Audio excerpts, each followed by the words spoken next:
Mesdames, Messieurs, bonsoir et bienvenue dans cette édition du 13 décembre. La messe de minuit passée à la trappe en 2020, faute de couvre-feu, le rassemblement annuel des fidèles est annulé. Une situation qui suscite la grogne chez certains catholiques polynésiens. Pourquoi ces décisions? Pour combien de temps? Et est-ce que l'État va avoir les moyens de maintenir ses efforts financiers pour aider la Polynésie à sortir indemne de cette situation sanitaire, sociale et économique?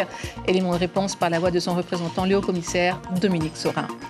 Des départs en vacances sous haute surveillance, 1300 élèves doivent scrupuleusement observer l'application des gestes barrières. Ainsi, à Ouapou, c'est toute une batterie de protocoles qui a été mis en place. Et malgré toutes les campagnes de sensibilisation sur les montées des eaux, le climat n'est pas totalement un sujet prioritaire de société. À Moorea, un programme mené sur la plage publique de Tiahiamanu, où des plantes indigènes ont été installées afin de retenir le sable, révèle ses premiers éléments. Teahupo'o officiellement retenu pour l'organisation des JO de surf en 2024, un rendez-vous mondial qui devra procéder à des aménagements. Au bout de l'île de Tahiti, la population espère être consultée. Et nous fermerons ce journal par un bond dans le temps avec la fête de Noël célébrée en 1994. C'est notre rendez-vous Tahiti d'antan. On le sait, les fêtes de fin d'année à Tahiti et Moorea sont soumis au couvre-feu, sauf qu'il sera possible de sortir 1 heure de plus ces soirs-là jusqu'à 22 heures. Un paradoxe quand on sait qu'en France, le couvre-feu est annulé pour célébrer la messe de minuit. Autant dire que chez certains catholiques polynésiens de la cathédrale de Papeete, on était plutôt mécontents. Nicolas Suire, Sandroli. La messe de minuit du 24 décembre ne sera pas permise, car le couvre-feu est maintenu avec une dérogation de seulement 1 heure de plus pour la veille de Noël et celle du jour de l'an. Parmi les paroissiens, les sentiments sont partagés entre résignation et indignation. On voulait souhaiter aussi le bienvenu aussi à notre petit Jésus comme enfant du ciel. En France, ils acceptent, mais ici non. Pourquoi? Ah, vous n'êtes pas contente? Ah non, je ne suis pas d'accord. Juste pour la Noël, à minuit. Après, on fera comme d'habitude. Vu la situation qu'il y a en ce moment, il est préférable de prendre des précautions. Le père Christophe ne cache pas sa déception. Il parle d'infantilisation de la population polynésienne. Il nous déclare vouloir célébrer cette tradition très forte de la nativité, quoi qu'il arrive. Nous ne serons pas plus de 6. Il y aura Jésus, Marie, Joseph et 2 bergers. Je n'ai pas encore demandé au commissariat si les anges sont autorisés à venir, puisque nous ne savons pas de quelle catégorie ils font partie. Mais nous serons 6, plus effectivement les sans-abri qui dorment dans la cathédrale, qui seront là. Ce problème-là n'existe pas chez les protestants, puisqu'il n'y a jamais de messe de minuit. Par contre, ils célèbrent la nouvelle année. Pour 2021, ils devront donc attendre le lendemain. On va faire aussi un culte le 1er à 8 h du matin pour célébrer la nouvelle année. Les célébrations religieuses sont contrariées pour la fin de l'année 2020. À l'instar des repas, elles ne pourront avoir lieu qu'en comité restreint. Monsieur le commissaire, bonsoir. Bonsoir. Avant de nous intéresser aux raisons qui ont motivé le maintien de ce couvre-feu, arrêtons-nous sur ce que nous venons d'entendre avec le père Christophe, qui déclare que l'on parle d'infantilisation de la population polynésienne. Que lui répondez-vous? Non, il n'y a pas d'infantilisation. Je comprends sa déception, cette fête religieuse qui est célébrée tous les ans. On peut le comprendre et je le comprends. Mais on est dans une situation grave. Ici, le taux d'incidence en Polynésie française concernant le Covid, c'est 300 cas pour 100 000 habitants sur une semaine. Au niveau national, en métropole, c'est 100 cas. Donc ça signifie que même si le taux de contamination baisse, il est toujours à un niveau très élevé. Et pour cette raison, il faut éviter à tout prix, au maximum, les rassemblements, les grands rassemblements, quels qu'ils soient. Et en ce qui concerne les fêtes religieuses, j'ai tenu avec le président du pays une réunion avec l'ensemble des églises représentées ici en Polynésie pour définir justement le protocole de fin d'année. Et nous l'avons fait d'un commun accord, comme nous le faisons depuis le début. C'est-à-dire on a autorisé ici en Polynésie le maintien des messes, des cérémonies religieuses, en se mettant d'accord sur le fait qu'il n'y aurait que 50% des capacités d'une église ou d'un temple qui seraient utilisées. Les chorales ont été supprimées également. C'est sûr que c'est un changement, mais c'est à ce prix qu'on va pouvoir aussi lutter contre cette propagation de virus. Et toujours, nous avons tenu à le faire en liaison très très étroite avec l'ensemble des églises représentées ici en Polynésie. C'est ça qui est important et les responsables religieux l'ont compris. Donc il n'y aura pas de problème pour le Père Christophe sur les anges qui seront auprès de lui, bien évidemment. Alors, économique, les patrons l'affirment, il faut que l'État apporte sa contribution au soutien de ses salariés et de leurs charges. En clair, ils demandent la mise en place d'un dispositif d'urgence de chômage partiel en Polynésie. Vous dites que ce n'est pas possible, pourquoi ? Mais il y a une des réponses qui ont été faites par le gouvernement, et notamment par un certain nombre de ministres à Paris, sur le chômage partiel. Le chômage partiel est financé au niveau national, dans les territoires de l'Hexagone ou dans les départements d'outre-mer, par des cotisations sociales ou par l'impôt. Et compte tenu du régime d'autonomie, ce dispositif ne s'applique pas ici, en Polynésie. Par contre, ce qu'a dit l'État, c'est que l'État était prêt à apporter son soutien au pays, par le biais de prêts, par exemple, s'il était nécessaire, s'il jugeait utile de mettre en place ce dispositif de chômage partiel. Par ailleurs, l'État est là présent, et très largement présent, dans l'appui aux entreprises. Sur les TPE, les toutes petites entreprises et les petites entreprises, l'État a déjà versé 5 milliards 200 millions de francs d'aide à ces entreprises. L'État a apporté des prêts garantis, a garanti des prêts plus exactement. Alors c'est quand même une masse salariale de 225 milliards en face. Ce sont des niveaux très importants d'intervention et l'État est présent, aide les banques aussi à disposer des liquidités pour pouvoir faire des prêts, donc l'État est présent. Vous l'avez affirmé, une campagne de vaccination sera lancée en début d'année. Les personnels soignants sont les prioritaires. Quand peut-on envisager une campagne de vaccination à plus grande échelle ? Mais au niveau national, la campagne de vaccination va commencer au mois de janvier.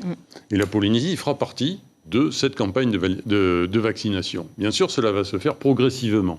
La campagne de vaccination nationale va s'étaler entre le mois de janvier, mai-juin, très certainement, en fonction de publics prioritaires. Personnel de santé, d'abord.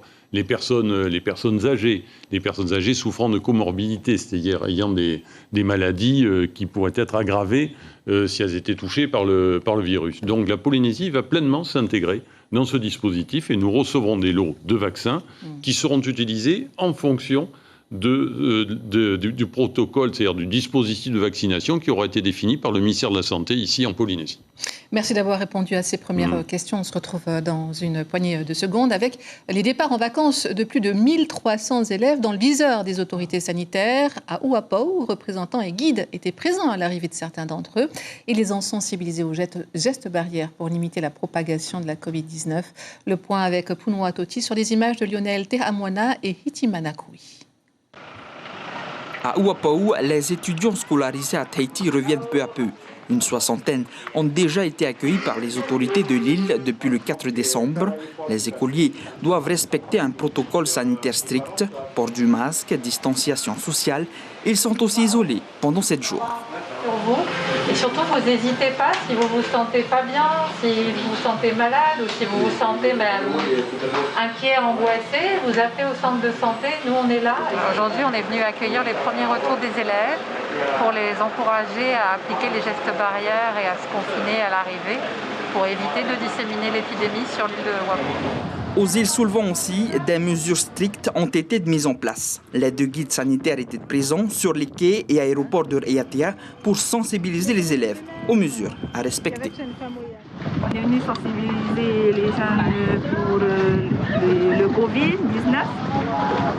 Ils respectent les gestes de barrière et les distanciations. Mais ce n'est pas évident parce qu'ils ne nous écoutent pas. On les accompagne jusqu'à l'aéroport, on les accompagne jusqu'au port pour le retour chez eux. Donc cette année, c'est un peu particulier avec l'apparition du virus. Plus de 300 élèves scolarisés au lycée de Raiatea sont originaires de Huahine, Taha, Burabura ou encore Moupiti. Pas question pour eux de rapporter le virus dans leur île.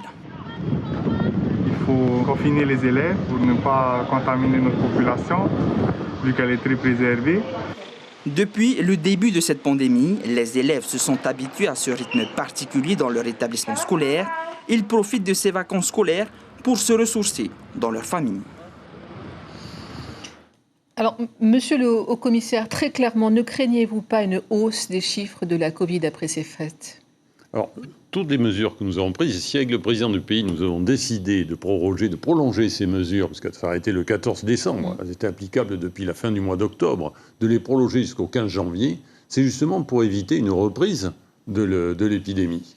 Et si on n'a pas levé le couvre-feu, ce que qu'on regrette, et je dis on peut le comprendre, parce que les gens en ont marre aussi, c'est compliqué, il faut le dire très simplement, c'est qu'on veut éviter à tout prix, je dirais, des rassemblements où les gestes barrières ne sont pas respectés, ou risquent de ne pas être respectés. Et il faut continuer cet effort. C'est ça qui peut nous permettre, avant le 15 janvier, je l'espère, d'annoncer à compter du 15 janvier un allègement des mesures. C'est ce que nous souhaitons.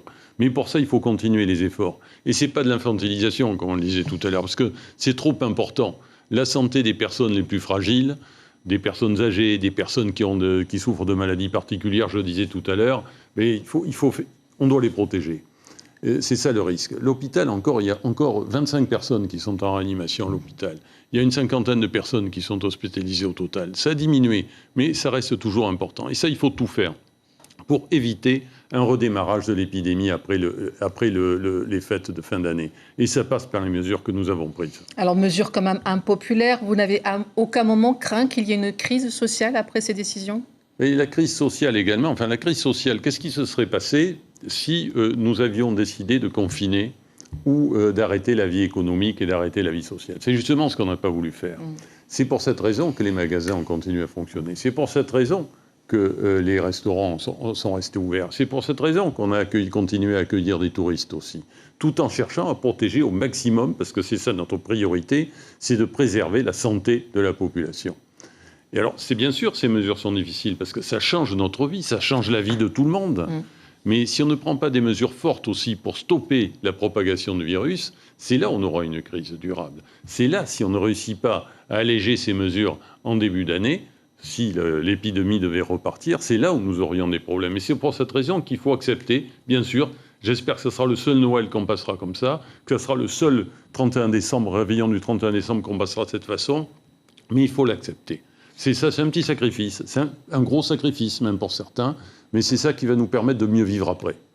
On change de sujet avec la France, qui a demandé à l'ONU la désinscription de la Polynésie de la liste des territoires non autonomes en se fondant sur la victoire aux dernières élections des autonomistes, quand dans le même temps, le cabinet exhorte l'État français à poursuivre cette démarche de manière constructive et à enclencher le dialogue préconisé par la résolution du 17 mai 2013. Alors, monsieur le haut-commissaire, craignez-vous des tensions par rapport à tout ça ou pas du tout ? Mais je crois que la situation est simple, et cela a été rappelé par le représentant de la France qui représentait notre pays à la 4e commission de l'ONU. Il n'y a pas de changement. Depuis 2013, la France demande la désinscription de la Polynésie française de la liste des pays non autonomes. Et pourquoi ? Parce que la Polynésie bénéficie d'un régime d'autonomie, a un président, a un gouvernement, a une assemblée. Les différentes élections au cours de ces dernières années ont montré qu'il y avait un large soutien de la population, je dirais, à cette majorité autonomiste. Et c'est pour ces raisons que la France donc, demande cela. Et il n'y a pas de changement. Monsieur Dominique Sorin, merci infiniment d'avoir accepté notre invitation ce soir. Merci.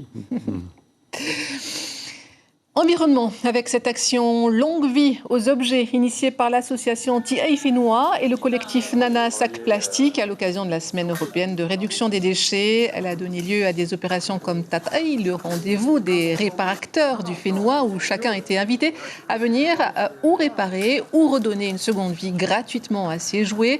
L'importante récolte de jouets a obligé les organisateurs à faire appel à des bénévoles pour les réparer et les donner. Nicolas Suire et Sandroli ont interviewé Patrick Garnier, l'un des bénévoles. Je veux dire, quand je mets la poubelle, qu'est-ce qui se passe derrière ? Il va se passer plein de choses. Il faut recycler, il faut pouvoir trier, il faut pouvoir valoriser. Et on en est loin, donc si je peux ne pas jeter, je ne jette pas. Je réutilise. L'action humaine et le bétonnage des côtes accélèrent le phénomène de montée des eaux en modifiant les courants. Avant de grands accords internationaux, de petites actions locales à échelle humaine existent. C'est le cas à Moria, sur la plage publique de Tihamanu, où des plantes indigènes ont été installées afin de retenir le sable. Un programme unique en Polynésie, mais qui pourrait s'étendre si les résultats sont probants. 10 mois après les premières plantations, c'est l'heure d'un premier bilan. Lucille Guichet-Tirao, Marcel Bono. 10 mois après, les plantations de la plage de Tahiamanu à Moorea ont perdu de leur superbe, victimes du piétinement et de la sécheresse. Le Pohue Tathei, cette liane aux fleurs mauves, ou encore le Naupata, habitué aux atolls déserts, tentent de s'adapter sur cette plage très fréquentée par l'homme. Au déconfinement, les plages ont été prises d'assaut, donc pas mal de fréquentation et pas mal de piétinement. Je ne jette pas la pierre au piétinement. Il y a peut-être aussi des choses à revoir avant. Âge des plants plantés, substrat de plantation. Est-ce qu'il faut un petit peu d'arrosage quand il y a une période sèche ou est-ce qu'on peut laisser comme ça ?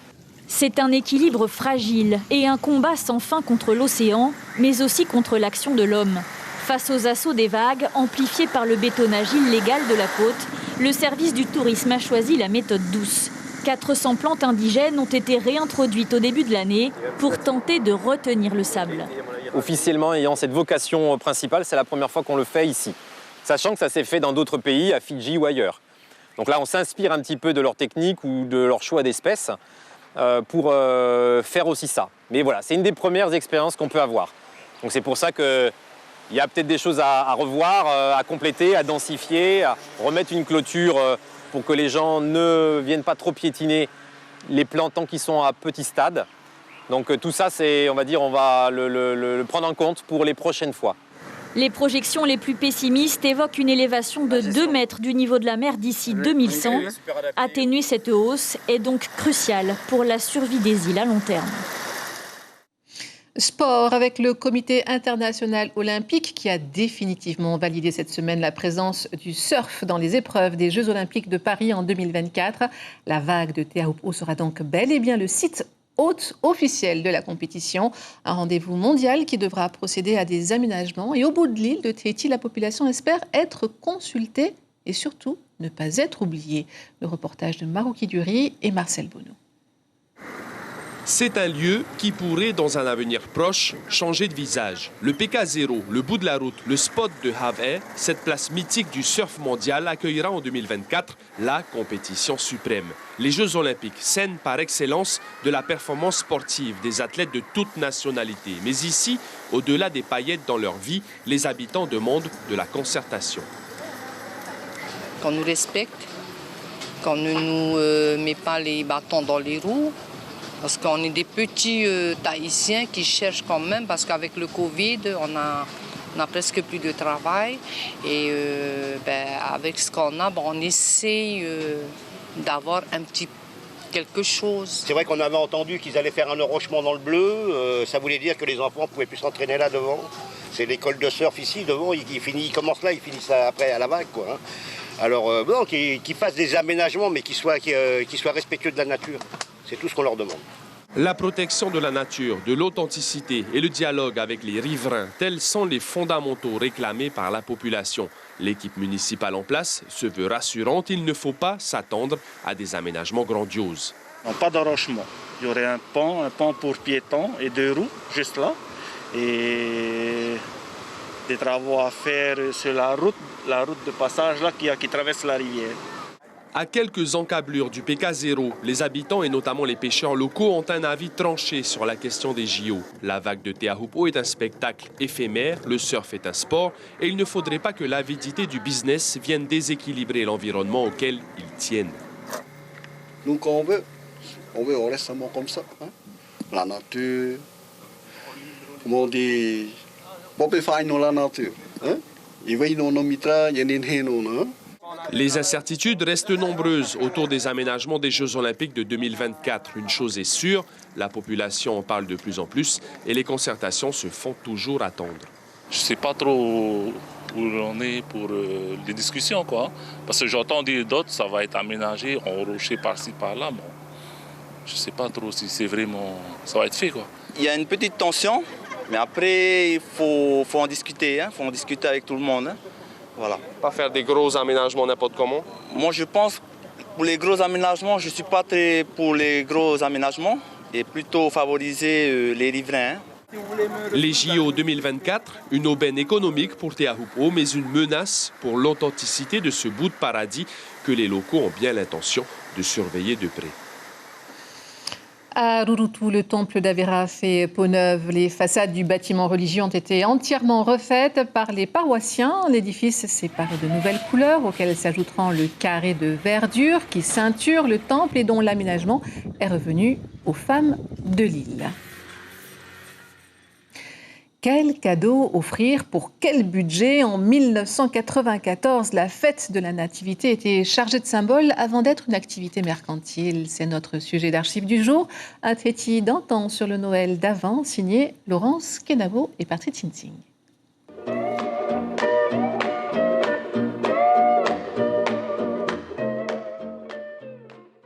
C'était ce matin l'effervescence des grands jours à Papeete. Il y régnait comme un air de fête et pour cause, en ce 24 décembre, le réveillon était dans toutes les têtes. Les retardataires s'affairaient, au milieu des bouchons, les bras encombrés de cadeaux et les paniers remplis de victuailles. Mais au-delà de l'aspect mercantile, la fête de Noël est encore chargée de symboles. Vous connaissez l'origine de la nuit de Noël ? Pas vraiment. Enfin, j'ai été comme tout le monde au catéchisme, j'ai fait ma communion, mais bon, je ne peux pas vraiment vous dire parce qu'on ne pratique plus. Noël, c'est une fête d'abord pour les enfants. Enfin, d'abord, c'est une fête religieuse, ensuite pour les enfants. Puis c'est l'occasion de voir enfin Papeete un peu décoré. Qu'est-ce que c'est pour vous, Noël ? C'est juste une occasion de faire plaisir aux enfants, à tout le monde. Et sur un plan religieux, ça vous... Non, rien du tout. Et vous ? La naissance de Jésus, tout simplement. Comme c'est la naissance de Jésus-Christ aussi, et puis c'est lui, c'est pour lui la fête. La notion religieuse, ça compte pour vous ? Oui, nous avons une crèche à la maison, déjà prête, qui attend le petit Jésus. Alors, l'origine historique de ce jour de Noël date véritablement du IVe siècle. Elle correspond à une ancienne fête païenne célébrant le soleil et le solstice d'hiver. La nuit du 24 décembre devint celle de la Nativité.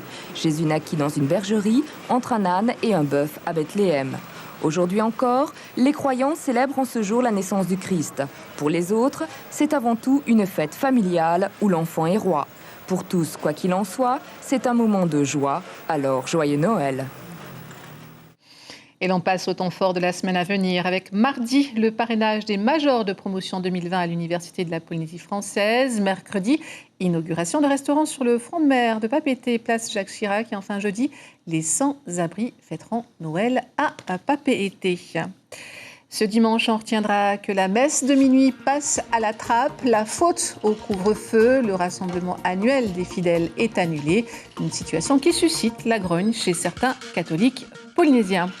Demain, dans vos quotidiens, la dépêche de Tahiti titre « Joyeux Noël, bonne année et bonne nuit ». Voilà, ainsi s'achève ce journal. Merci de l'avoir suivi. Très belle semaine à tous et à vendredi.